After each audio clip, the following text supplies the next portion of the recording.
Welcome to our tutorial on how to allow only friends to see a story on Facebook before posting it. Let's go through the steps together. Step 1. Open the Facebook app on your Android device to get started. Step 2. Tap on Create Story, located on the left side of the screen to begin creating your story. Step 3. Capture a new photo or video using your device's camera, or choose one from your gallery to use as the content for your story. Step 4.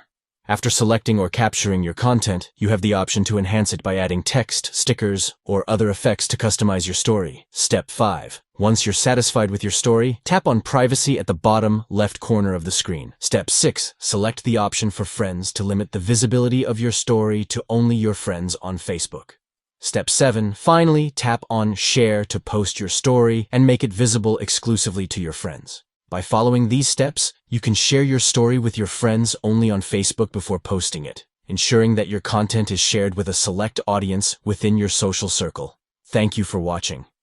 We hope this guide has been informative in demonstrating how to share a story with friends only on Facebook before posting it. Enjoy connecting with your friends through your stories on the platform. Welcome